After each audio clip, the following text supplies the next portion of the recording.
ലോകം മുഴുവൻ യേശുതമ്പുരാൻ്റെ പീഡാനുഭവത്തിൻ്റെ സ്മരണയിലായിരിക്കുമ്പോൾ തന്നെ ഈ പുണ്യഭൂമിയിൽ പ്രാർത്ഥനയോട് ഒരുമിച്ച് കൂടുവാനും യേശുതമ്പുരാൻ്റെ കുരിശിൻ്റെ ചുവട്ടിലിരുന്നു കൊണ്ട് കുരിശിനെ ധ്യാനിക്കുവാനും ദൈവം നൽകിയ അവസരത്തെ നന്ദിപൂർവ്വം ഓർത്ത് സ്തുതിക്കുന്നു.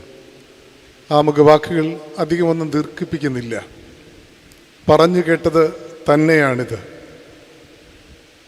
തൃശ്ശൂർ നഗരത്തിലെ ഒരാശുപത്രിയോടനുബന്ധിച്ചുള്ള ഒരു പാലിയേറ്റീവ് കെയറിലെ അതിൻ്റെ ചുമതല നിർവഹിക്കുന്ന ഡോക്ടറിൻ്റെ അനുഭവമാണിത്.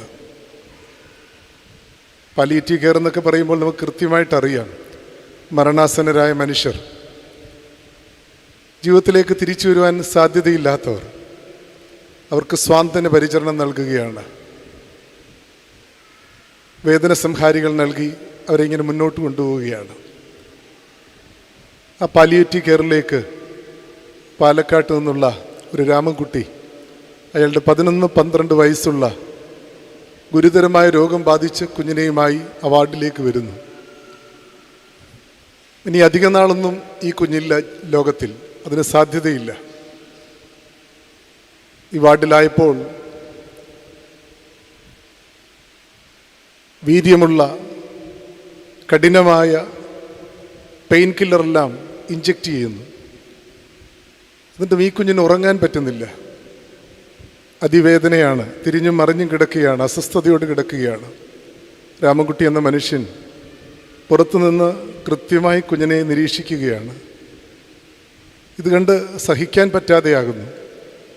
ഡോക്ടറിൻ്റെ അടുക്കൽ ചെന്നിട്ട് പറഞ്ഞു, ഡോക്ടറെ, നിങ്ങളിനി എത്ര വലിയ പെയിൻ കില്ലർ കൊടുത്താലും എന്തൊക്കെ ചെയ്താലും എൻ്റെ കുഞ്ഞ് ഉറങ്ങില്ല.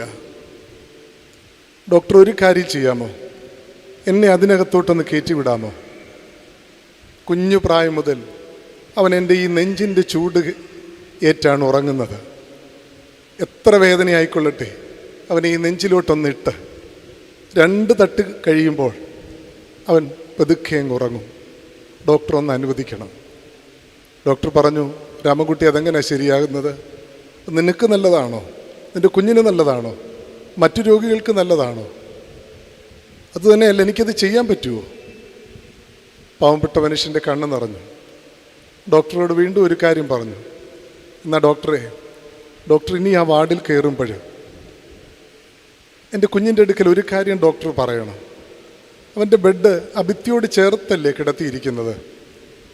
അവനോട് പറയണം, അവൻ്റെ അപ്പി രാമൻകുട്ടിയില്ലേ, ആ ഭിത്തിയുടെ പുറത്ത് എൻ്റെ നെഞ്ച് ആ ഭിത്തിയോട് ചേർത്ത് വെച്ചിട്ടുണ്ടെന്ന് പറയണം. അങ്ങനെ ഞാൻ നിൽക്കുന്നുണ്ടെന്ന് പറയണം. എനിക്കുറപ്പാ ഡോക്ടറെ, എൻ്റെ കുഞ്ഞ് സുഖമായിട്ടുറങ്ങും. അങ്ങനെ ആകട്ടെ, അങ്ങനെ ചെയ്തു കൊള്ളാം എന്നൊക്കെ ഡോക്ടർ പറഞ്ഞു. അതൊക്കെ ഡോക്ടർ അങ്ങ് മറന്നുപോയി. 2 ദിവസം കഴിഞ്ഞു. ഹോസ്പിറ്റലിലെ തിരക്കെല്ലാം കഴിഞ്ഞിട്ട് രാത്രി 2 മണിയോളമായി അവിടെ നിന്ന് പുറത്തിറങ്ങുന്നത്. നല്ല നിലാവുള്ളൊരു രാത്രി, നല്ല മഞ്ഞുള്ളൊരു രാത്രി. ഇരുട്ടിൽ പുറത്തൊരു രൂപം കണ്ട് ഞെട്ടിപ്പോയി. ഒരു മനുഷ്യൻ നെഞ്ച് ഭിത്തിയോട് ചേർത്ത് കരങ്ങളിങ്ങനെ വെച്ചിങ്ങനെ വിരിച്ച് നിൽക്കുകയാണ്. സൂക്ഷിച്ചു നോക്കിയപ്പോൾ ഡോക്ടർക്ക് കൃത്യമായി മനസ്സിലായി, അത് രാമൻകുട്ടി എന്ന മനുഷ്യനാണെന്ന്. രാത്രി 2 മണി സമയത്തും തൻ്റെ നെഞ്ച് ഭിത്തിയെ ചേർത്ത് ഇങ്ങനെ അടങ്കം പിടിച്ച് നിൽക്കുകയാണ്. ഈ സംഭവത്തിലൊന്നും പറഞ്ഞാൽ ഈ നെഞ്ചിൻ്റെ ചൂടേറ്റ് ആ കുഞ്ഞ് കിടന്നുറങ്ങുന്നുണ്ട് എന്നൊന്നും പറയുന്നില്ല. പക്ഷെ ഞാൻ ഉറപ്പായി ചിന്തിക്കുന്നുണ്ട്, അപ്പൻ്റെ ഈ നെഞ്ചിൻ്റെ ചൂടേറ്റ് അതിവേദന അനുഭവിക്കുന്ന ആ കുഞ്ഞ് സ്വാന്തനത്തോടെ ഉറങ്ങുന്നുണ്ടെന്ന്. ഈ സംഭവം എൻ്റെ മുൻപിലൊക്കെ വരുമ്പോൾ പെട്ടെന്ന് ഞാൻ ഓർക്കുന്നത് ഗോൽഗുത്തായിലെ കുരിശാണ്. കുരിശിൽ കിടക്കുന്ന ക്രിസ്തുവിനെയാണ്. ഏത് സഹനങ്ങൾക്കും ഉത്തരം നൽകുന്നതാണ് ക്രിസ്തുവും ഗോൽഗുത്തായിലെ കുരിശും.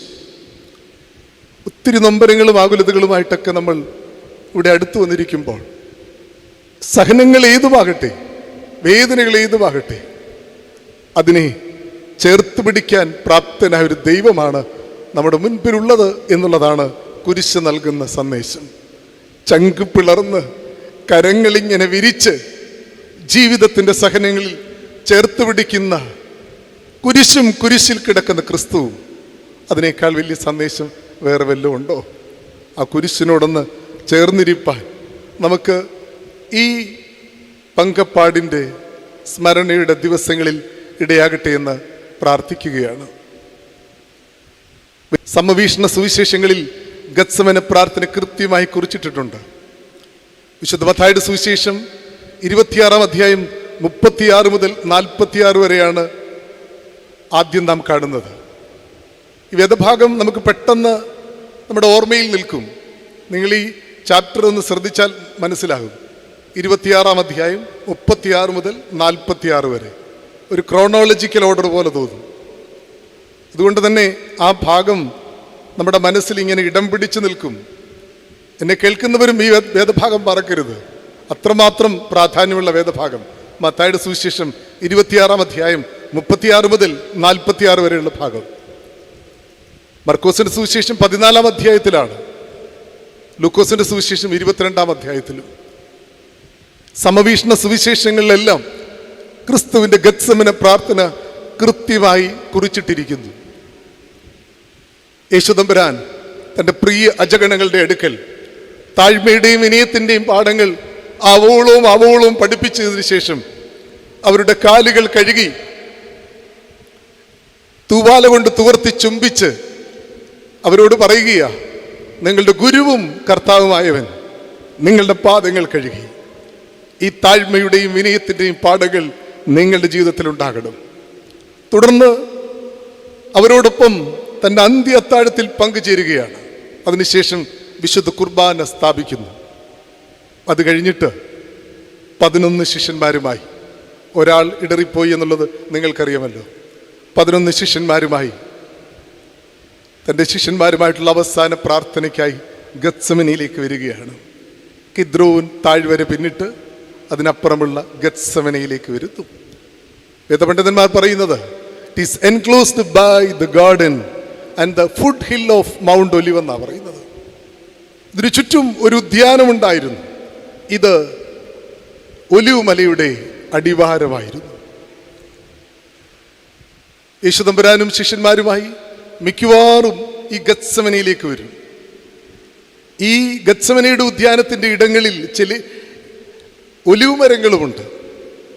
വന്നതെല്ലാം പ്രാർത്ഥിക്കാൻ വേണ്ടിയാണ്. യോഹന്നാന്റെ സുവിശേഷം 18 അധ്യായത്തിൽ കൃത്യമായിട്ട് പറയുന്നുണ്ട്, കിദ്രോൻ തോടിനിക്കരയുള്ളൊരു തോടുണ്ടായിരുന്നു. യേശുദമ്പുരാനും ശിഷ്യന്മാരും മിക്കവാറും അവിടെ വരുമെന്ന്. അതെല്ലാം പ്രാർത്ഥിക്കാനായിരുന്നു. പക്ഷേ ഇതുവരെയും താൻ പ്രാർത്ഥിച്ച പ്രാർത്ഥന പോലെയല്ല ഇപ്പോഴുള്ള ഈ ഗത്സമന പ്രാർത്ഥനകളെല്ലാം അത് പിതാവാം ദൈവവുമായുള്ള സംസർഗത്തിൽ തന്നെയായിരുന്നു. പക്ഷേ അതിൽ നേരെ വ്യത്യസ്തമാണ് ഈ ഗത്സമനയിലെ ഇപ്പോഴത്തെ പ്രാർത്ഥന. നുറുങ്ങിയ ഹൃദയത്തോടെ, മനസ്സ് തകർന്ന്, അതീവ ഭാരത്തോടെ യേശുദമ്പുരാൻ ഗത്സമനയിൽ പ്രാർത്ഥിക്കുകയാണ്. അങ്ങനെ പ്രാർത്ഥിക്കാൻ കാരണമുണ്ട്. തൻ്റെ മുൻപിൽ ഒരു വലിയ പ്രതിസന്ധിയാണ്. കാൽവറി കുരിശിൽ താൻ മരിക്കാൻ പോവുകയാണ്. സകല ലോകത്തിൻ്റെയും പാപഭാരവും പേറി പാപമില്ലാത്ത താൻ മരിക്കാൻ പോവുകയാണ്. മുൻപിൽ ഒരു പ്രതിസന്ധി ഉള്ളപ്പോൾ നമ്മുടെ പ്രാർത്ഥനകൾ നുറുങ്ങിയ ഹൃദയത്തോടെ ആയിരിക്കും, തീവ്രമായ വേദനയോടെ ആയിരിക്കും, ഭാരത്തോടെ ആയിരിക്കും. ഇതേ തലത്തിലാണ് ക്രിസ്തു, നിങ്ങൾ ഓർത്തോണം, ഏറ്റവും വലിയ വേദനയോട് പ്രാർത്ഥിക്കുകയാണ്. വലിയ വേദനയോട്. നമ്മുടെയൊക്കെ ജീവിതത്തിൽ പ്രാർത്ഥന ചിലപ്പം വഴിപാട് പോലെയാകും, അല്ലെങ്കിൽ അധരവ്യയം പോലാകും. ചിലപ്പോൾ ശരീരം ഒരിടത്തും മനസ്സ് മറ്റൊരിടത്തുമായിരിക്കും. എന്നാൽ നിങ്ങളൊന്ന് ചിന്തിക്കട്ടെ, നിങ്ങളുടെ ജീവിതത്തിൽ ഒരു പ്രതിസന്ധി വരുമ്പോഴോ, അത് നിങ്ങളുടെ കഠിന രോഗമായിക്കൊള്ളട്ടെ, മക്കളെ പറ്റിയുള്ള ആശങ്കകളാകട്ടെ, ചിലയിടങ്ങളിൽ നിങ്ങൾ ഒറ്റപ്പെടുന്നതാകട്ടെ, കുടുംബ ബന്ധങ്ങളിലെ പ്രശ്നങ്ങളായിക്കൊള്ളട്ടെ, സാമ്പത്തികമായി നിങ്ങളങ്ങ് തളർന്ന അവസ്ഥയിലായിക്കൊള്ളട്ടെ, അങ്ങനെയുള്ള സമയം മുൻപിലൊരു പ്രതിസന്ധിയാണ്. നിങ്ങളുടെ പ്രാർത്ഥന അതുവരെയും നടത്തിയതുപോലെയല്ല. അത് ഹൃദയം കൊണ്ടുള്ള പ്രാർത്ഥനയാണ്. ശരീരവും മനസ്സും ആത്മാവും ഒരുമിച്ച് ചേരുന്ന പ്രാർത്ഥനയാണ്. ശരീരത്തിൻ്റെ എല്ലാ സിരകളിലേക്കും വ്യാപിക്കുന്ന പ്രാർത്ഥനയാണ്. അത് ഹൃദയവേദനയോടുകൂടിയുള്ള പ്രാർത്ഥനയാണ്. യേശു തമ്പുരാൻ തന്നെ ഗത്സമനെ പ്രാർത്ഥനയിൽ പറയുന്നുണ്ട്, എൻ്റെ ഹൃദയം മരണവേദന പോലെ അതീവ ദുഃഖിതമായിരിക്കുന്നുവെന്ന്. കഠിന വേദന നിങ്ങളുടെ ജീവിതത്തിൽ കടന്നു വരുമ്പോൾ പ്രാർത്ഥന അത് ഹൃദയത്തെ തൊടുന്ന പ്രാർത്ഥനയാണ്. അതിൻ്റെ ഓരോ വാക്കുകളും നിങ്ങളുടെ ജീവിതത്തെ ഇങ്ങനെ മുഴുവനും ബാധിച്ചുള്ള പ്രാർത്ഥനകളാണ്. പിതാക്കന്മാർ പറയുന്നത്, ഈ ഗത്സമനെ പ്രാർത്ഥനയെ പറ്റി പറയുന്നത് the most agonizing prayer of Jesus Christ എന്നാണ്. യേശു തമ്പുരാന്റെ ഏറ്റവും വലിയ അതിവേദനയോടുകൂടിയുള്ള പ്രാർത്ഥന. ഗത്സമനയിൽ പോയിട്ടുള്ളവർക്കറിയാം, അവിടെ ഒലിവ് മരങ്ങളുണ്ട്. ചിലതിൽ കാർബൺ ടെസ്റ്റ് നടത്തിയപ്പോൾ ചിലതൊക്കെ 2000-ൽ പരം വർഷങ്ങൾ പഴക്കമുള്ള മരങ്ങളാണെന്ന്. അങ്ങനെയെങ്കിൽ നിങ്ങൾ ഭാവനയിലൊന്ന് ചിന്തിച്ചു നോക്കുകയും, ക്രിസ്തുവിന്റെ ഗത്സമന പ്രാർത്ഥനയുടെ സാക്ഷികളായ ചില ഒലിവ് മരങ്ങൾ അവിടെയുണ്ട്. അതിനോട് ചോദിച്ചാൽ അതിന് ചില കഥകൾ പറയാനുണ്ട്. ക്രിസ്തു അനുഭവിച്ച അതിവേദന, കണ്ണു നിറഞ്ഞൊഴുകിയത്, രക്തം വിയർപ്പ് രക്തമായി മാറിയത്, മരണവേദന പോലെ ദുഃഖത്തോട് ക്രിസ്തു പ്രാർത്ഥിച്ചത് കൃത്യമായി ആ ഒലിവ് മരങ്ങൾ പറയും. സ്വാതന്ത്ര്യ സമര സേനാനികളെ ക്രൂരമായിട്ട് പീഡിപ്പിക്കുവാൻ വേണ്ടി നാടുകടത്തിയ ഇടമാണ് ആൻഡമാൻ നിക്കോബാർ ദ്വീപുകൾ. വളരെയധികം അവരെ പീഡിപ്പിച്ചു. സെല്ലുലാർ ജയിലുകളൊക്കെ സന്ദർശിക്കുമ്പോഴറിയാം സ്വാതന്ത്ര്യ സമര സേനാനികളെ എങ്ങനെയൊക്കെയാണ് പീഡിപ്പിച്ചതെന്ന്. അവിടെ പോയിട്ടുള്ളവർക്കറിയാം. അവിടെ ലൈറ്റ് ആൻഡ് സൗണ്ട് ഷോ ഉണ്ട്. മനോഹരമാണത്, മനോഹരം. ഇത് കാണുമ്പോൾ നമ്മുടെ ശരീരം ഇങ്ങനെ കോരിത്തെരിക്കും. അതിലെല്ലാം സ്വാതന്ത്ര്യ സമര സേനാനികൾ അനുഭവിച്ച പീഡനങ്ങളാണ്. അതിൽ അവിടെ ഒരു ആൽമരമുണ്ട്. ഒരു ആൽമരം, വലിയൊരു വൃദ്ധനായ ഒരു ആൽമരം എന്നാണ് പറയുന്നത്. ആൽമരം പറയുകയാണ്, ഇവിടുത്തെ പീഡനങ്ങളെല്ലാം കൃത്യമായി കണ്ടത് ഞാൻ മാത്രമാണ്, ഞാനത് പറയാമെന്ന് പറഞ്ഞാണ് സ്വാതന്ത്ര്യ സമര സേനാനികൾ അനുഭവിച്ച വേദനകളെ പറ്റി പറയുന്നത്. എന്നിട്ട് പറയുന്നത് ഇങ്ങനെയാണ്, വളരെയധികം സ്വാതന്ത്ര്യ സമര സേനാനികളെ പീഡിപ്പിച്ചു, വളരെ വേദനയിലൂടെ അവർ കടന്നുപോയി. പക്ഷെ അവരുടെ മുഖത്ത് നോക്കിയപ്പോൾ മുഖത്തിനൊരു ചൈതന്യവും പ്രകാശവും ഉണ്ടായിരുന്നു. ഞാൻ ഉറപ്പായി ചിന്തിക്കുന്നു, ഗത്സമനയിലുള്ള ഒലിവ് മരങ്ങളോട് ചോദിച്ചു കഴിഞ്ഞാൽ ഒലിവ് മരങ്ങൾക്കും ക്രിസ്തുവിനെ പറ്റി പറയാനുള്ളത് ഇങ്ങനെയാണ്, ഒത്തിരി വേദനയിലൂടെ ക്രിസ്തു കടന്നുപോയി, പക്ഷേ ആ മുഖത്തിനൊരു ചൈതന്യമുണ്ടായിരുന്നു, പ്രകാശമുണ്ടായിരുന്നു. പ്രിയമുള്ളവരെ, എന്താണ് ഗത്സമന പ്രാർത്ഥന നമുക്ക് നൽകുന്ന സന്ദേശം? പ്രാർത്ഥന എന്തെന്ന്, എങ്ങനെയായിരിക്കണമെന്ന് ക്രിസ്തുവോളം, ക്രിസ്തുവിന്റെ ഗത്സമനയോളം നമ്മളെ പഠിപ്പിക്കുന്ന മറ്റൊന്നുമില്ല. അക്കമിട്ടൊന്ന് രണ്ട് കാര്യങ്ങൾ പറഞ്ഞ് എൻ്റെ വാക്കുകൾ ഉപസംഹരിക്കുവാൻ ആഗ്രഹിക്കുകയാണ്. ഒന്ന്, ഏറ്റവും ശ്രേഷ്ഠവും ഉത്തമമായതിനെ രൂപപ്പെടുത്തുന്ന ഇടമാണ് ഗത്സമന. ഏറ്റവും ശ്രേഷ്ഠവും ഉത്തമമായതിനെ രൂപപ്പെടുത്തുന്നതാണ് ഗത്സമന. ഗത്സമന എന്ന വാക്ക്, അത് രണ്ട് വാക്കുകൾ ചേർന്നാണ് ഗത്സമന എന്ന വാക്കുണ്ടാകുന്നത്. ഗത്ത് ആൻഡ് ഷെമനീം എന്നാണ്. ഗത്ത് എന്ന് വെച്ചാൽ പ്രസ്, ഷെമനി എന്ന് വെച്ചാൽ ഓയിൽ. ഓയിൽ പ്രസ് എന്നാണ്, എന്ന് വെച്ച് കഴിഞ്ഞാൽ ഓയിൽ ചക്ക്. പുരാതന കാലം മുതൽ യഹൂദന്മാർ ഒലിവിൽ നിന്ന് ഒലിവ് ഓയിൽ ഉണ്ടാക്കുന്നത് ചില പ്രോസസ്സിലൂടെയാണ്. ആദ്യം അത് വലിയ ചക്കിലാക്കും, എന്നിട്ട് അരയ്ക്കും, അരച്ച് പേസ്റ്റ് ആക്കും. ഒലിവ് ചക്കെന്നാണ് പറയുന്നത്, ഈ ഗത്സമനയ്ക്ക് പറയുന്നത്. അതിനുശേഷം ഈ പേസ്റ്റ് രൂപത്തിലാക്കിയ ഈ ഒലിവ് അതിൻ്റെ മുകളിൽ വലിയ വെയിറ്റ് ഇട്ട് വീണ്ടും പ്രസ് ചെയ്യും, ഞെക്കും, ഞെരുക്കും. അപ്പോഴ് ആദ്യത്തെ ഓയിൽ പുറത്തു വരും. ഇത് വെർജിൻ പ്യുവർ ഓയിലാണ്, പ്രഷ്യസ് ആണ്. ഇത് ദേവാലയത്തിൽ വേണ്ടി മാത്രമേ അവർ ഉപയോഗിക്കത്തുള്ളൂ. വീണ്ടും ഒരു വെയിറ്റ് കൂട്ടും. വെയിറ്റ് കൂട്ടുമ്പോൾ വീണ്ടും ഓയിൽ അതിനകത്തുനിന്ന് പുറത്തു വരും. അതവർ കുക്കിങ്ങിനും മെഡിസിനുമാണ് ഉപയോഗിക്കുന്നത്. വീണ്ടും വെയിറ്റ് വീണ്ടും വീണ്ടും കൂട്ടിയിട്ട് വീണ്ടും പ്രസ് ചെയ്യും. അവസാനം ആ ഒലിവിൽ നിന്ന് ഒരു ഡ്രോപ്പ് ഒലിവ് പോലും ഇല്ലാത്ത തരത്തിൽ മുഴുവനും പുറത്തു വരും. അതാണ് അവർ കോസ്മെറ്റിക്സിന് ഉപയോഗിക്കുന്നത്.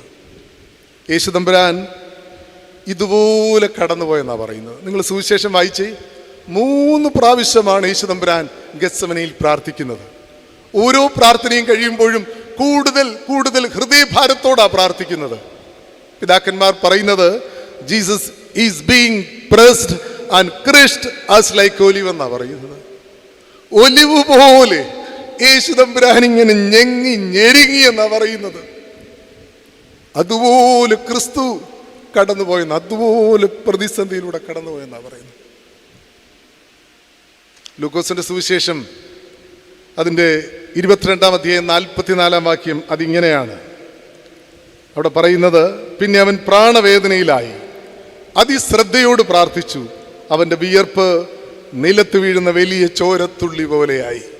വിശുദ്ധ ലൂക്കോസിന്റെ സുവിശേഷം 22-ാം അധ്യായം 44-ാം വാക്യം. യേശു തമ്പുരാന്റെ വിയർപ്പ് സ്വേദഗ്രന്ഥികളിൽ നിന്ന് രക്തം ബഹിർഗമിച്ചെന്നാ പറയുന്നത്. അതെങ്ങനെയാ സംഭവിക്കുന്നത്? ഇതിനൊരു ശാസ്ത്രീയ വശമുണ്ട്. അതിന് കൊടുക്കുന്ന പേര് ഹെമാറ്റോഡ്രോസിസ് എന്നാണ്. ഹെമാറ്റോഡ്രോസിസ് എന്ന് വെച്ച് കഴിഞ്ഞാൽ it's A exclusively rare condition in which you sweat blood. വളരെ റെയർ ഒരു കണ്ടീഷനാണ്. എന്താ? രക്തം, വിയർപ്പ് രക്തമായിട്ട് മാറുന്നത്. എങ്ങനെയാണ് ഹെമാറ്റോഡ്രോസിസ് അതുണ്ടാകുന്നത്? ഒരു മനുഷ്യൻ അതികഠിനമായ മാനസിക സമ്മർദ്ദത്തിലൂടെ കടന്നു പോകുമ്പോൾ ശരീരത്തിൽ ഒരു രാസപദാർത്ഥം രൂപപ്പെടും.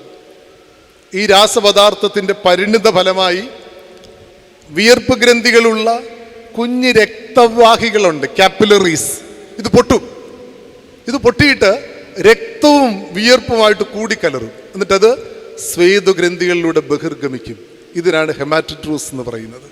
ഇതാണ് ക്രിസ്തുവിന് സംഭവിച്ചത്. ഇത് ശാസ്ത്രീയമായിട്ട് ശരിയല്ലെന്ന് പറയുന്നവരുമുണ്ട്. പക്ഷേ ലിയാനോ ഡാവിഞ്ചിയുടെ കുറിപ്പുകളിലൊക്കെ പറയുന്ന ഒരു കാര്യമുണ്ട്. പണ്ട് കാലങ്ങളിൽ സൈനികർ യുദ്ധത്തിന് തൊട്ടു മുമ്പ് ഈ ഹെമാറ്റോഡ്രോസിസിലൂടെ കടന്നു പോകുന്നു. കാരണം പണ്ട് കാലത്തെ യുദ്ധം ഒന്നുകിൽ വിജയിക്കുക അല്ലെങ്കിൽ മരിക്കുക എന്നുള്ളതാണ്. മിക്കവാറും യൗവനക്കാരാണ് പട്ടാളക്കാർ. അവരാണ് യുദ്ധത്തിന് പോകുന്നത്. ഒത്തിരി ഉത്തരവാദിത്തങ്ങളുള്ളവരാണ് യൗവനക്കാർ. ഭാര്യ കാണും, കുഞ്ഞുങ്ങൾ കാണും, വൃദ്ധരായ മാതാപിതാക്കൾ കാണും, കുടുംബത്തിൻ്റെ ഭാരം കാണും. അതുകൊണ്ട് ഈ യുദ്ധത്തിന് പോയി മരിച്ചാലോ അതിവരെ ഭയങ്കരമായിട്ട് പേടിപ്പെടുത്തും. അങ്ങനെ ഈ ഹെമാറ്റോഡ്രോസിസിലൂടെ ഇവർ കടന്നുപോകും. ഇവരുടെ വിയർപ്പ് സ്വേദഗ്രന്ഥികളിലൂടെ രക്തം പുറത്തു വരുമെന്നാണ് പറയുന്നത്. യുദ്ധത്തെ നേരിടുന്നതല്ല, യുദ്ധത്തിന് മുൻപുള്ള ഘട്ടമാണ് പട്ടാളക്കാരെ സംബന്ധിച്ചിടത്തോളം ഏറ്റവും പ്രയാസകരമായ ഘട്ടം. പട്ടാളക്കാരുടെ കാര്യം എവിടെ നിൽക്കട്ടെ, നമ്മളെല്ലാം നമ്മളെപ്പറ്റി ഒന്ന് ചിന്തിച്ച് നോക്കിയേ. അതികഠിനമായ വേദനയിലൂടെ നിങ്ങൾ പോകുമ്പോൾ നിങ്ങളുടെ കണ്ണുകൾ ചുമക്കില്ലേ? നിങ്ങളുടെ മുഖത്തിനൊരു ഭാവവ്യത്യാസം ഉണ്ടാകത്തില്ലേ? ഈ കവിളിലും ഫിംഗർ ടിപ്പിലും എല്ലാം രക്തം പൊടിക്കുന്നത് പോലെ വരത്തില്ലേ? അതുപോലെ അതിവേദനയിലൂടെ യേശു തമ്പുരാൻ കടന്നുപോയി. Jesus is being pressed and crushed as like olive എന്നാ പറയുന്നത്. അങ്ങനെ ഒരു വെർജിൻ പ്യുവർ പ്രഷ്യസ് ഓയിൽ പുറത്തു വന്നതുപോലെ ക്രിസ്തുവിൽ നിന്നും ഗത്സമന പ്രാർത്ഥനയിലൂടെ ഏറ്റവും പ്രഷ്യസ് ആയത്, ഏറ്റവും ഉത്തമമായത് പുറത്തു വന്നെന്നാ പറയുന്നത്. ഏറ്റവും ഉത്തമമായത് പുറത്തു വന്നെന്ന് പറഞ്ഞാൽ എന്താ? യേശു തമ്പുരാൻ തന്നെ ഇവിടെ പ്രാർത്ഥിക്കുന്നത് എന്താ? പിതാവേ, എൻ്റെ ഹിതമല്ല നിന്റെ ഹിതം തന്നെ നടക്കട്ടെ. എപ്പോഴും ഓർത്തോണം, ജീവിതത്തിൽ ഏറ്റവും ഉത്തമമായത് എന്താണ്? ദൈവഹിതത്തിനെ ഏൽപ്പിച്ചു കൊടുക്കുക എന്നാണ് അർത്ഥം. അങ്ങനെയെങ്കിൽ പ്രാർത്ഥന എന്ത് എന്നുള്ളത് കൃത്യമായ ഉത്തരം ഗത്സമന നമുക്ക് നൽകുന്നുണ്ട്. പ്രാർത്ഥന എന്ന് പറയുന്നത് എനിക്കിണങ്ങിയതുപോലെ ജീവിതത്തെ മാറ്റാനുള്ളതല്ല, ദൈവത്തിനിണങ്ങിയതുപോലെ ഏൽപ്പിച്ചു കൊടുക്കാനുള്ളതാണ്. പ്രാർത്ഥന എന്ന് പറയുന്നത് ജീവിതത്തിൻ്റെ ഏത് പ്രതിസന്ധിയുടെ ഘട്ടത്തിലും ഒരെത്തും പിടിയുമില്ലാതെ ഇരിക്കുന്ന അവസരത്തിലും ദൈവത്തെ അള്ളിപ്പിടിച്ചിരിക്കാൻ കഴിയുന്നതാണ് പ്രാർത്ഥന. പ്രാർത്ഥന എന്ന് പറയുന്നത് ജീവിതത്തിൽ എന്തുണ്ട് ഇല്ല എന്നുള്ളതല്ല, എങ്ങനെ അതിനെ സമീപിക്കുവാൻ കഴിയുന്നു എന്നുള്ളതാണ് പ്രാർത്ഥന എന്ന് നാം തിരിച്ചറിയണം. പ്രാർത്ഥന എന്ന് പറയുന്നത് ജീവിതത്തിൽ എന്തെങ്കിലും നിയോഗങ്ങൾ ഏറ്റെടുക്കണമെന്നുണ്ടെങ്കിൽ അതെത്ര വേദനാജനകമായിരുന്നാൽ പോലും തട്ടിമാറ്റാനോ ഒഴിവാക്കാനോ ഉള്ളതോ അല്ല, കരം കൂപ്പി ഏറ്റെടുക്കേണ്ടതാണ് എന്ന് ഓർമ്മപ്പെടുത്തുന്നതാണ്. അതിനുവേണ്ടി ക്രൂശോളം സഹിക്കണമെന്നുള്ളതാണ് പ്രാർത്ഥന നമ്മളെ ഓർമ്മപ്പെടുത്തുന്നത്. ഏറ്റവും ഉത്തമമായത്, ഏറ്റവും പ്രഷ്യസ് പുറത്തു വരണം. വിവാഹത്തിൻ്റെ ആദ്യ നാളുകൾ തന്നെ പ്രദീപ് അറിഞ്ഞു തൻ്റെ സഹധർമ്മിണിക്ക് കഠിനമായ മാനസിക പ്രയാസമാണെന്ന്. ബന്ധുക്കളും മിത്രങ്ങളും ഒരേ ശബ്ദത്തിൽ പറഞ്ഞു, നീ അവളെ അങ്ങ് ഉപേക്ഷിക്ക്. നമ്മുടെ അത്രയും പഠിപ്പും പത്രാസുമില്ലാത്ത പ്രദീപിന് ഒന്നേ പറയാനുള്ളൂ, ദൈവം തന്നതാണ്, വഹിക്കല്ലാതെ എന്നെ ചെയ്യാനാ. ഞാൻ ചിന്തിക്കുന്നു, ഒന്നുകിൽ എന്നിലൂടെ അവൾക്കൊരു ജീവിതം കൊടുക്കാനായിരിക്കും, അല്ലെങ്കിൽ ദൈവം ഉദ്ദേശിക്കുന്നത് എൻ്റെ ജീവിതം കുറച്ചുകൂടെ ക്രമപ്പെടാനുണ്ട്, അതിനുവേണ്ടി തരുന്ന അവസരമായിരിക്കും. എന്നിട്ട് അടുത്ത സെൻറ്റൻസാണ് ശ്രദ്ധിക്കേണ്ടത്. അത് ചെയ്തില്ലെങ്കിൽ പിന്നെ എന്നെ എങ്ങനെ മനുഷ്യനെന്ന് പറയാൻ പറ്റും? അത് ചെയ്തില്ലെങ്കിൽ പിന്നെ എങ്ങനെ എന്നെ മനുഷ്യനെന്ന് പറയാൻ പറ്റും? നമ്മളൊക്കെ പറയുകയാ, നമ്മളൊക്കെ ദൈവത്തിൻ്റെ ആളുകളാണെന്നാണ് പറയുന്നത്. വേണ്ട, ദൈവത്തിൻ്റെ ആളുകളൊന്നും ആകണ്ട, കുറെ കൂടെ ഭേദപ്പെട്ട മനുഷ്യരായാൽ മതി. കുറെ കൂടെ ഉത്തമരായ, കുറെ കൂടെ ശ്രേഷ്ഠമായ മനുഷ്യരായാൽ മതി. ഗത്സമന പ്രാർത്ഥന ഓർമ്മപ്പെടുത്തുന്നത് ഇതാണ്. ഏറ്റവും ഉത്തമവും ശ്രേഷ്ഠവും കുലീനവുമായത് ജീവിതത്തിൽ രൂപപ്പെടുത്തുന്നതായിരിക്കണം നിന്റെ പ്രാർത്ഥന. 2, ദൈവിക ഇടപെടൽ തിരിച്ചറിഞ്ഞ ഇടമാണ് ഗത്സമന. ദൈവിക ഇടപെടൽ തിരിച്ചറിയുന്ന ഇടമാണ് ഈ ഗത്സമന. നമുക്കറിയാം, യേശുതമ്പുരാൻ്റെ ഈ പീഡാസഹനം നമ്മളെ ഏറെ വിഷമിപ്പിക്കുന്നതിൻ്റെ കാര്യം എന്താണെന്നറിയാമോ? ക്രിസ്തുവിനോടുകൂടെ ആരുമില്ല. 11 പേരെ കൂട്ടിയാണ് ഗത്സമനയിലേക്ക് പോകുന്നത്. 8 പേരെ ഗത്സമനയുടെ പ്രധാന കവാടത്തിൻ്റെ അവിടെ നിർത്തുക. പിന്നീട് 3 പേരെ കൂട്ടിയാണ് പ്രാർത്ഥിക്കാനായിട്ട് പോകുന്നത്. 3 പേരെ കൂട്ടുന്ന ആരൊക്കെയാണെന്നറിയാമോ? ഒന്ന് പത്രോസാ, മറ്റു 2 പേർ സബദി മക്കളാണ്, യാക്കോബും യോഹന്നാനും. എന്തിനാ ഈ 3 പേരെ കൂട്ടിയത്? മറ്റുള്ളവരെയും കൂട്ടരുതോ, അല്ലെങ്കിൽ എല്ലാവരെയും ഒഴിവാക്കരുതോ? ക്രിസ്തുവിൻ്റെ ഏറ്റവും വലിയ പ്രതിസന്ധിയുടെ ഘട്ടമാണ് ഈ 3 പേരെ കൂട്ടുന്നത്.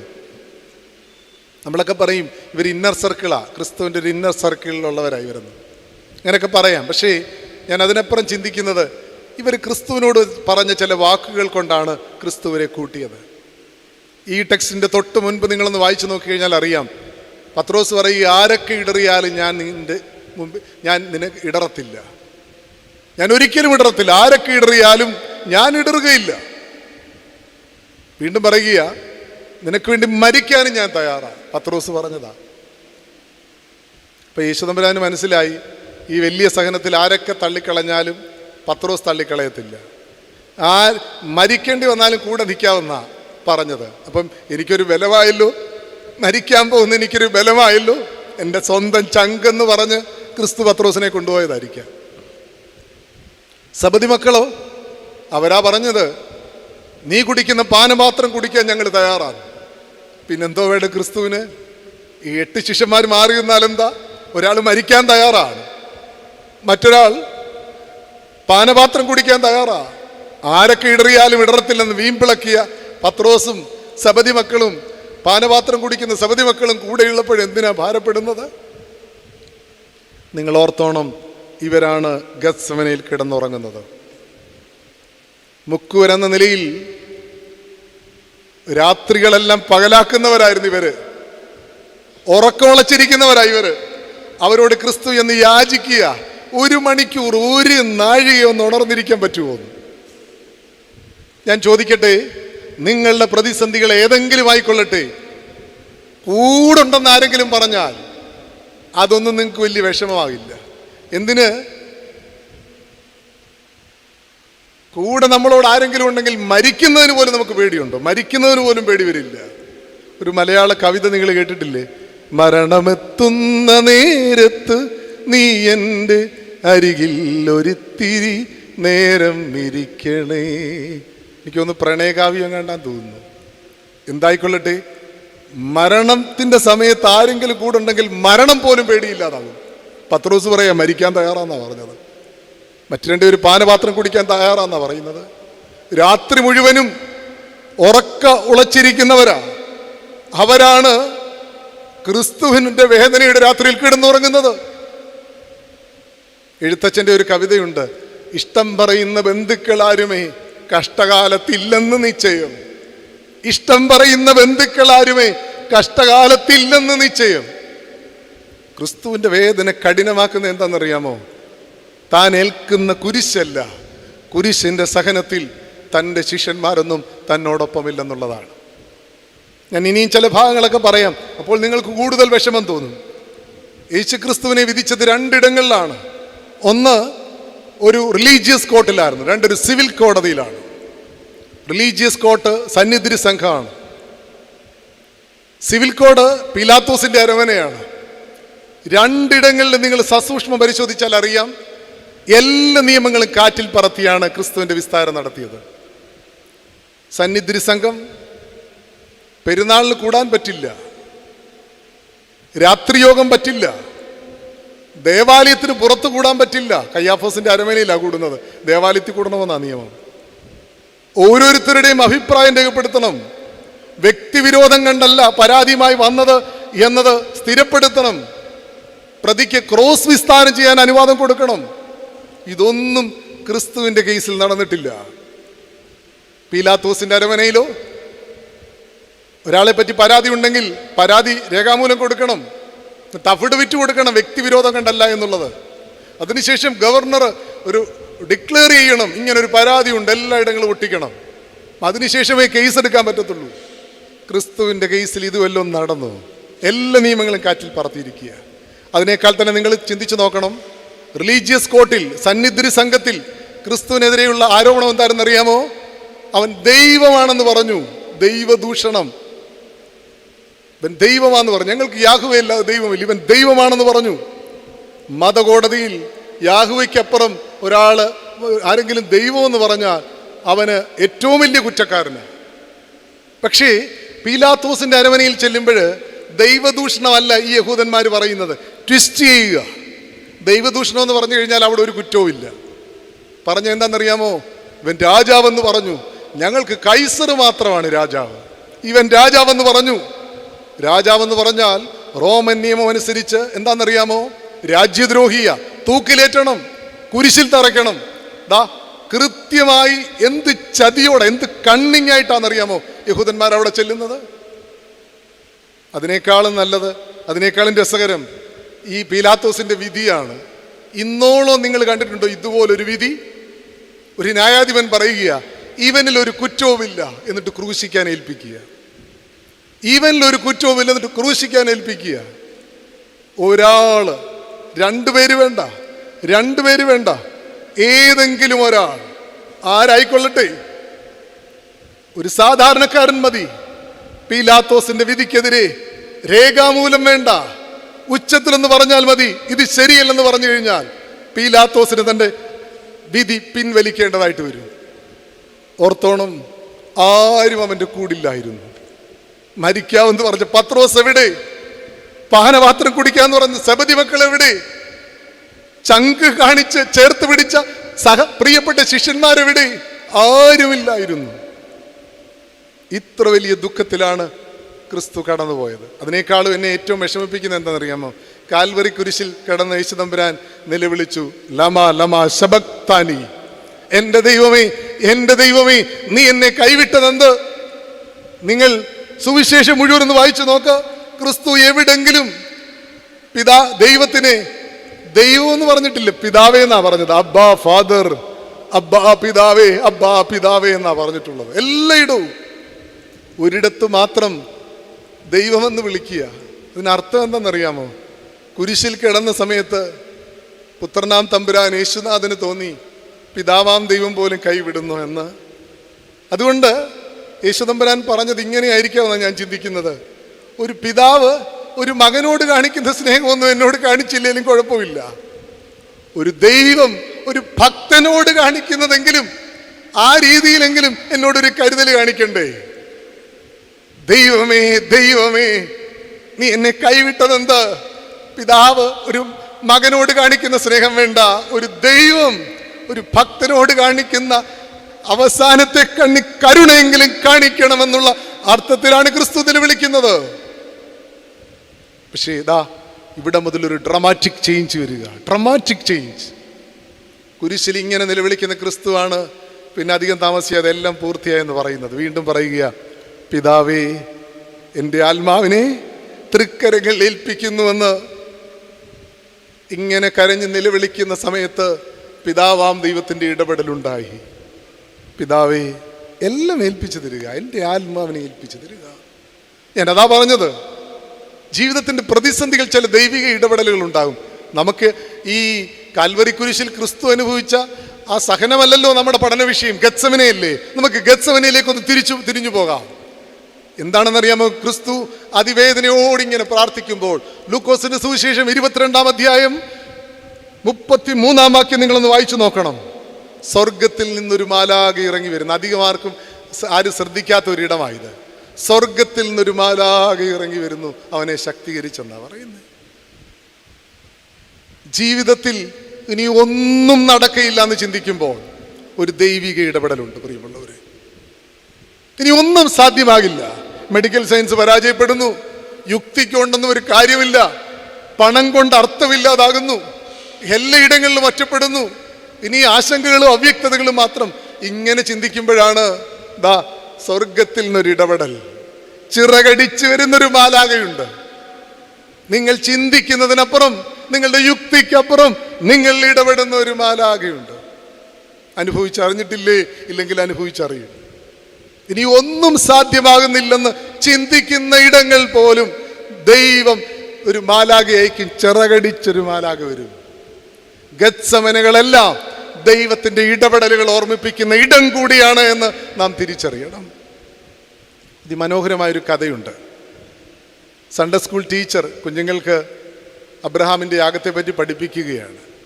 വളരെ നാടകീയമായിട്ടാണ് ടീച്ചർ പറഞ്ഞു കൊടുക്കുന്നത്. ഭാരമേറിയ വിറകും ചുമന്നുകൊണ്ട് ബാലനായ ഇസഹാക്ക് മോറിയാമലയുടെ അടിവാരത്തിൽ നിന്ന് മുകളിലേക്ക് ഇങ്ങനെ കയറുകയാണ്. അവൻ്റെ കുഞ്ഞു കാലുകൾ ഇടറുന്നു, തളരുന്നു, ശരീരത്തിന് മുറിവുണ്ടാകുന്നു. അപ്പൻ തീയും കത്തിയും പിടിച്ചുകൊണ്ട് കുഞ്ഞിനെയും പിടിച്ചുകൊണ്ട് മുകളിലോട്ട് കയറുകയാണ്. മലമുകളിൽ ദൈവം കാണിച്ചു കൊടുത്ത ഇടങ്ങളിൽ വിറകൊക്കെ എടുത്ത് യാഗപീഠം ഉണ്ടാക്കുന്നു. കാത്തിരുന്ന് കിട്ടിയ കുഞ്ഞാണ് ഇസഹാക്ക്. ഏകജാതനായ മകനാണ്. ദൈവം യാഗം കഴിക്കാൻ പറഞ്ഞിരിക്കുകയാ. മറ്റൊരു നിർവാഹവും ഇല്ലാത്തത് കൊണ്ട് അബ്രഹാം ഇസഹാക്കിൻ്റെ കയ്യും കാലും കെട്ടി യാഗപീഠത്തിലിടുകയാണ്. വലിയ ഹൃദയഭാരത്തോട്, വേദനയോട്. എന്നാൽ ദൈവനിശ്ചയത്തിൽ നിന്ന് മാറാൻ പറ്റില്ലല്ലോ. തൻ്റെ ഉറയിൽ നിന്ന് വാളൂരി കുഞ്ഞിൻ്റെ നേരെ അബ്രഹാം വീശുകയാണ്. പെട്ടെന്ന് ചിറകടിച്ചൊരു മാലാഖ. ബാലൻ്റെ മേൽ കൈവയ്ക്കരുത്. സൺഡേ സ്കൂൾ ടീച്ചർ ഇത് പറഞ്ഞപ്പോഴത്തേക്ക് കൊച്ചു കുഞ്ഞുങ്ങളല്ലേ, അവരെല്ലാം കൈകൊട്ടി, അവരെല്ലാം പൊട്ടിച്ചിരിച്ചു, അവരെല്ലാം സന്തോഷിച്ചു, അവരെല്ലാം ദൈവത്തെ സ്തുതിച്ചു. പക്ഷെ ഒരു കുഞ്ഞ് ഫ്രണ്ടിലിരുന്ന് വാവിട്ട് കരയുകയാണ്. ടീച്ചർ ചോദിച്ചു, എല്ലാവരും ചിരിച്ചു, സ്തോത്രം ചെയ്തു, നീ മാത്രം എന്തേ കരയുന്നത്? ടീച്ചറെ, എൻ്റെ പ്രശ്നം അതല്ല. ആ മാലാഖയെങ്ങാനും താമസിച്ചിരുന്നെങ്കിലോ ഈ വലിയ കത്തി കുഞ്ഞിസഹാക്കിൻ്റെ കഴുത്തിൽ കയറത്തില്ലായിരുന്നു. മണ്ടത്തരം ചോദ്യമാണെന്ന് നമുക്ക് തോന്നുമായിരിക്കാം. ടീച്ചർ ഏറെ ആലോചിച്ചിട്ട് ആ കുഞ്ഞിന് തിരിച്ച് ഉത്തരം പറയുകയാണ്. കുഞ്ഞെ, മാലാഖമാർ ഒന്നും ഒരിക്കലും താമസിക്കില്ല. അതുകൊണ്ടാണല്ലോ അതിനെ മാലാഖ എന്ന് വിളിക്കുന്നത്. മാലാഖമാർ ഒന്നും അധികം താമസിക്കില്ല, കൃത്യസമയത്ത് ഇടപെടും. അതുകൊണ്ടാണല്ലോ അതിനെ മാലാഖ എന്ന് വിളിക്കുന്നത്. ജീവിതത്തിന്റെ പ്രതിസന്ധികളിൽ എല്ലാം നഷ്ടമായ ഇടങ്ങളിൽ നിങ്ങൾ പറയത്തില്ലേ, ചിറകടിച്ചൊരു മാലാഖ കടന്നു വന്നെന്ന് പറയത്തില്ലേ?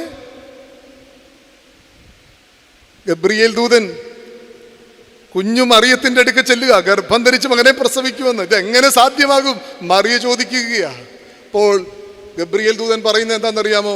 ദൈവത്തിന് ഒരു കാര്യവും അസാധ്യമല്ലല്ലോ എന്ന്. മാലാഖ പറയുക, ദൈവത്തിന് ഒരു കാര്യവും അസാധ്യമല്ലല്ലോ എന്ന്. നിങ്ങളുടെ ജീവിതത്തിൽ ചില പ്രശ്നങ്ങളൊക്കെ കടന്നു വരുമ്പോൾ, എത്ര ചിന്തിച്ചിട്ടും പരിഹരിക്കാൻ പറ്റുന്നില്ല എന്ന് ചിന്തിക്കുമ്പോൾ, രോഗഗ്രസ്തമായി മരണാസന്നമായിരിക്കുന്ന സമയം, പ്രതീക്ഷയുടെ അവസാന കണിക പോലും നഷ്ടപ്പെട്ട സാഹചര്യങ്ങളിൽ നിങ്ങൾ ഇതൊന്ന് മനസ്സിലൊന്ന് പറയണം. ദൈവത്തിന് ഒരു കാര്യവും അസാധ്യമല്ലല്ലോ. ഒന്നുകൂടെ ഒന്ന് പറഞ്ഞേ, ദൈവത്തിന് ഒരു കാര്യവും അസാധ്യമല്ലല്ലോ. ഒരു 10 വട്ടം ഒന്ന് പറഞ്ഞേ.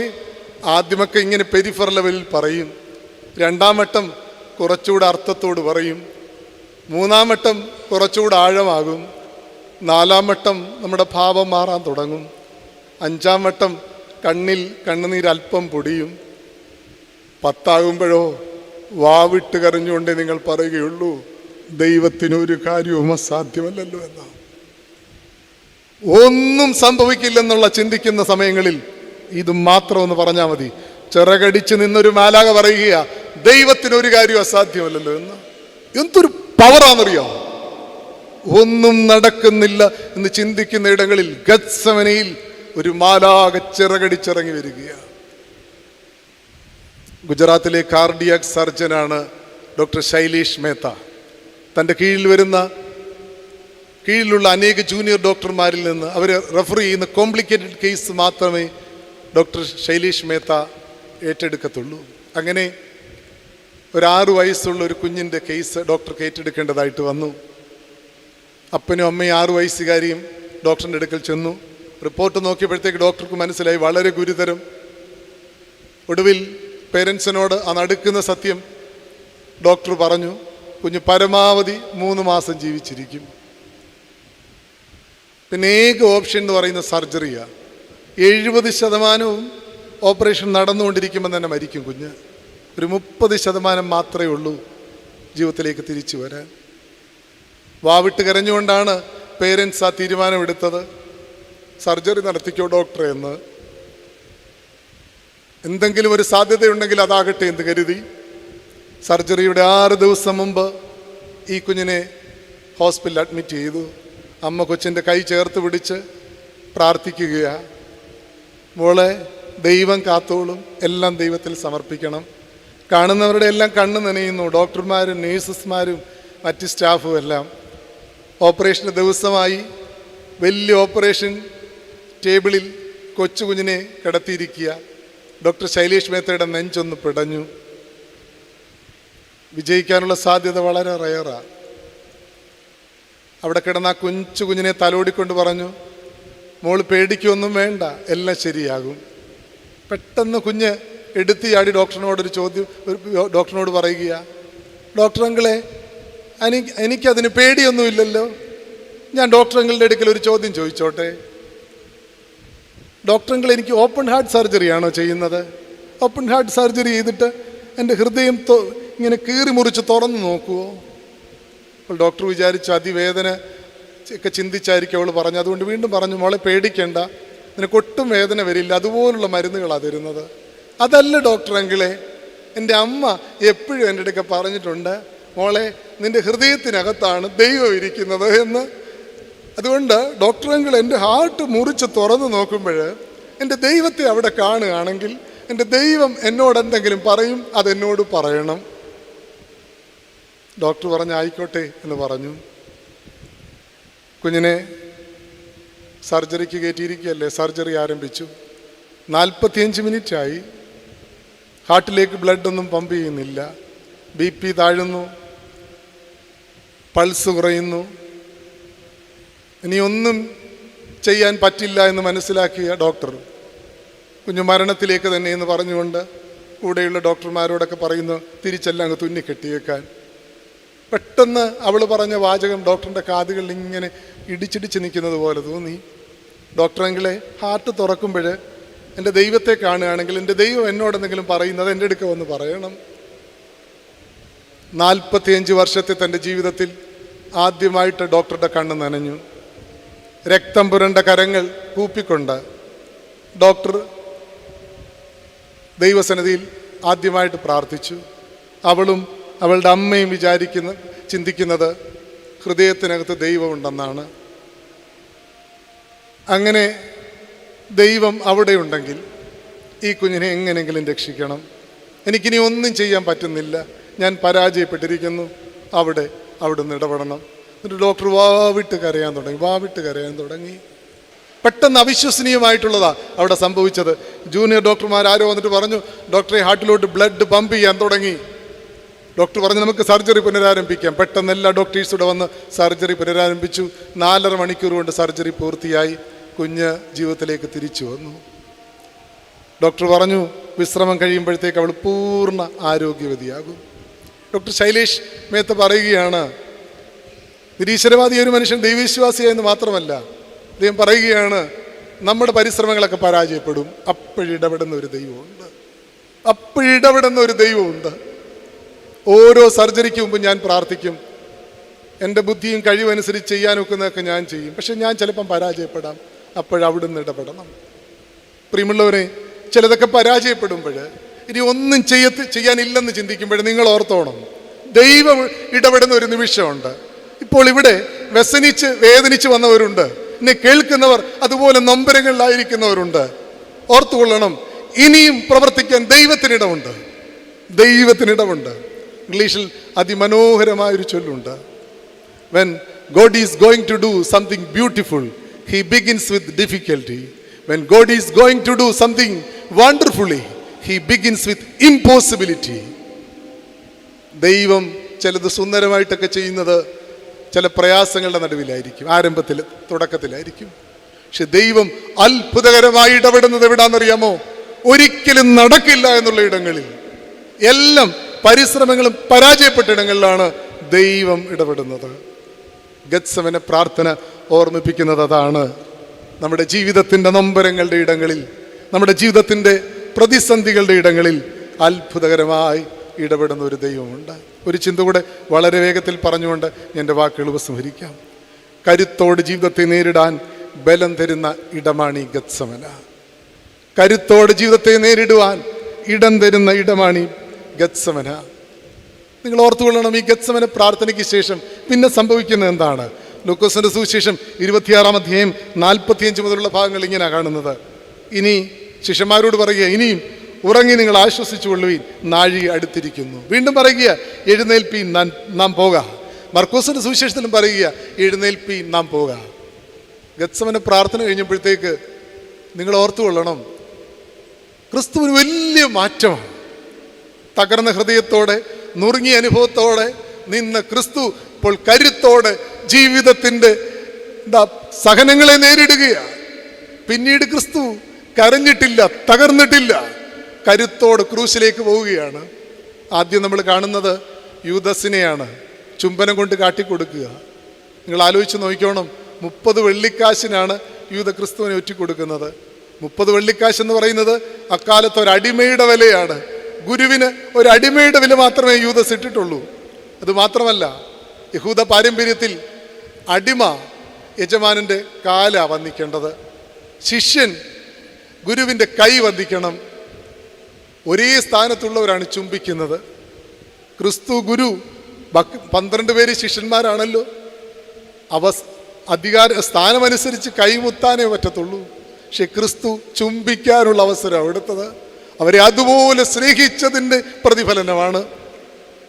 അങ്ങനെയുള്ള യൂദസാണ് ചുംബനം കൊണ്ട് കാട്ടിക്കൊടുക്കുന്നത്. ആരാ തകർന്നു പോകാതിരിക്കുന്നത്? പക്ഷെ ക്രിസ്തു എത്ര കൂളായിട്ടാണ് മറുപടി പറയുന്നത്, സ്നേഹിത, നീ വന്നതിൻ്റെ കാര്യം എന്ത്? പ്രാർത്ഥനകളും ഗത്സമനകളും ഒക്കെ നമ്മളെ ഓർമ്മപ്പെടുത്തുന്ന ഒരു കാര്യമുണ്ട്. ജീവിതത്തിൽ എന്തു വന്നാലും തളർന്നു പോകേണ്ട ഇടമല്ല, കരുത്തോടെ നിലനിൽക്കേണ്ട ഇടമാണ് ഗത്സമനെ എന്ന് ഓർമ്മപ്പെടുത്തുന്നു. ഇന്നിൻ്റെ ഏറ്റവും വലിയൊരു കുഴപ്പം എന്താണെന്നറിയാമോ? നമ്മളൊക്കെ ബലഹീനരായിട്ട് മാറുന്നു എന്നുള്ളതാണ്. ഒരാഴ്ച മുൻപ് ഒരു ഗവൺമെൻറ് മെഡിക്കൽ ഓഫീസർ ആത്മഹത്യ ചെയ്തു. എന്നിട്ട് ഭിത്തിയിൽ ഇങ്ങനെ എഴുതിയെന്നാണ് പറയുന്നത്, തോറ്റുപോയി എല്ലായിടത്തു നിന്നും. ഒരു ഡോക്ടർ എന്നൊക്കെ പറയുമ്പോൾ എത്ര കടമ്പകൾ വേണമെന്ന് വിജയിച്ചു വരാൻ. ഒരു ഗവൺമെൻറ് മെഡിക്കൽ ഓഫീസർ ആകണമെങ്കിലോ പിന്നീടും എന്തെല്ലാം കടമ്പകൾ. ഒരു ഡോക്ടർ എഴുതിയിരിക്കുക, തോറ്റുപോയി എല്ലായിടത്തു നിന്നും. അതുകൊണ്ട് ഒളിച്ചോടി മരണത്തിലേക്ക് വഴുതിപ്പോയി മനഃപൂർവ്വം. ജീവിതം തമ്പുരാൻ സൃഷ്ടിച്ചത് തോറ്റുമടങ്ങാനോ ഒതുങ്ങി നിൽക്കാനോ അല്ലല്ലോ, ചങ്കൂറ്റത്തോടെ ജീവിതത്തെ നേരിടാനല്ലേ, കരുത്തോടെ നിലനിൽക്കാനല്ലേ. ചില ആളുകൾ നമ്മളെ അത്ഭുതപ്പെടുത്തും. എന്താ ഉണ്ട് ഇല്ല എന്നുള്ളതല്ല, അതിനെ എത്ര ചങ്കൂറ്റത്തോടെ കരുത്തോടെ നേരിടുന്നു എന്നുള്ളതാണ് നമ്മുടെ ജീവിതത്തെ അത്ഭുതപ്പെടുത്തുന്നത്. ചില ആളുകൾക്ക് ആവോളവുമുണ്ട്, പക്ഷെ കുഞ്ഞു നൊമ്പരങ്ങളിൽ തകർന്നു പോകും. ചില മനുഷ്യർക്കോ കടലോളം കണ്ണീരിൻ്റെ നടുവിലും കരുത്തോട് ജീവിക്കും. ക്രിസ്തു ജീവിതത്തെ മാത്രമല്ല കരുത്തോട് നേരിട്ടത്. നമ്മളെ അത്ഭുതപ്പെടുത്തുന്നത് മരണത്തെ പോലും എന്ത് കരുത്തോട് ക്രിസ്തു നേരിട്ടു. എന്ത് കരുത്തോടെ! എല്ലാം പൂർത്തിയായെന്ന് പറഞ്ഞിട്ട് ക്രിസ്തു, പിതാവേ, എൻ്റെ ആത്മാവിനെ തൃക്കരങ്ങളിൽ ഏൽപ്പിക്കുന്നു എന്ന് പറയുന്നു. ഇത്രയും സുന്ദരമായി മരിച്ച ഒരാൾ ഇതുവരെയും ലോകത്തിലില്ല. ഒരു കടങ്ങളുമില്ല. എല്ലാം പൂർത്തീകരിച്ചിട്ട് തമ്പുരാൻ പറയുക, എൻ്റെ ആത്മാവിനെ തൃക്കരങ്ങളിൽ ഏൽപ്പിക്കുന്നു. എന്ത് കരുത്തോടാണ് ക്രിസ്തു മരണത്തെ പോലും സ്വീകരിച്ചത്. ഞാൻ എൻ്റെ വാക്കുകൾ ചുരുക്കുകയാണ്. സമയപരിമിതി എനിക്കറിയുകയും ചെയ്യാം. 3 ചിന്തകൾ നിങ്ങളുടെ മുൻപാകെ ഞാൻ ഓർമ്മപ്പെടുത്തി. 1, ജീവിതത്തിലെ ഏറ്റവും ഉത്തമവും ശ്രേഷ്ഠവും രൂപപ്പെടുത്തുന്ന ഇടമാണ് ഗത്സമന. ജീവിതത്തിൻ്റെ ദൈവത്തിൻ്റെ ഇടപെടലുകൾ തിരിച്ചറിയുന്ന ഇടങ്ങളാണ് ഗത്സമന. ജീവിതത്തെ കരുത്തോടെ നേരിടുന്നതല്ല, ജീവിതത്തെ മാത്രമല്ല മരണത്തെ പോലും കരുത്തോടെ നേരിടാൻ പഠിപ്പിക്കുന്ന ഇടമാണ് ഗത്സമന. പ്രാർത്ഥനകൾക്ക് പുതിയൊരു തലമുണ്ടാകട്ടെ. പ്രാർത്ഥനകൾ ദൈവത്തോടൊപ്പമാക്കുന്നതാകട്ടെ. പ്രാർത്ഥനകൾ ദൈവത്തിൻ്റെ ഇടപെടൽ അനുഭവിക്കുന്നതാക്കി തീർക്കട്ടെ. പ്രാർത്ഥന ജീവിതത്തിൻ്റെ ഏറ്റവും ഉത്തമവും കുലീനവുമായത് പുറത്തു വരുന്ന ഇടമാകട്ടെ. പ്രാർത്ഥന സാക്ഷ്യത്തിൻ്റെ അനുഭവമാകട്ടെ. തമ്പുരാൻ്റെ പീഡാസഹനങ്ങൾ കുറെ കൂടെ ഉത്തമരായിട്ട് ജീവിപ്പാൻ നമ്മെ സഹായിക്കട്ടെ എന്ന് പ്രാർത്ഥിച്ചുകൊണ്ട് വാക്കുകൾ ചുരുക്കുന്നു.